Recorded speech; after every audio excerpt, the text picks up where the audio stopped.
এটা কি হতে পারে নাকি কোনোদিন? ওই শেখ হাসিনা যে দোহাই দিয়ে ক্ষমতা অব্যাহত রেখেছে একই তো।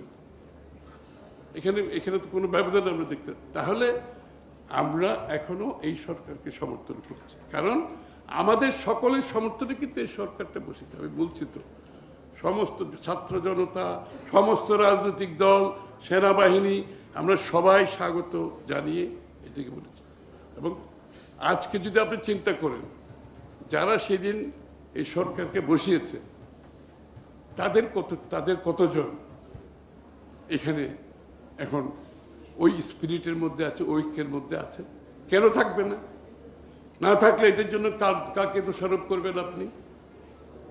যদি সবাই যারা মিলে সেদিন করেছিল তারা যদি আজকে সরে যেতে চায়, তাহলে এটার জন্য কাকে দোষারোপ করবে?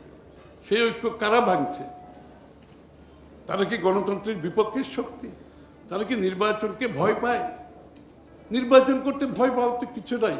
আপনি গণতন্ত্রের কথা বলবেন, জনগণের কথা বলবেন, আবার নির্বাচনকে ভয় পাবেন, নির্বাচনে যাবেন না, বিভিন্ন দোহাই দিয়ে আপনি আমি কবে জনপ্রিয় হয়ে উঠব, আমাদের কখন সুযোগ হবে, জনগণ আমাদেরকে কখন নির্বাচিত করতে পারে, এটার উপর তো গণতন্ত্র চলে যায়। তাহলে আমাদের আজকে এই জিনিসটা অনুধাবন করতে হবে।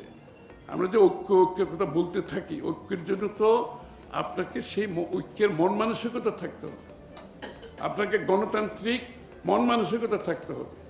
জনগণের মালিকানার কথাটা আপনি মাথায় রেখে আপনি ঐক্যের কথা বলতে পারবেন। আপনার সুবিধার জন্য ঐক্যের কথা বললে তো সেটা ঐক্য হয় না।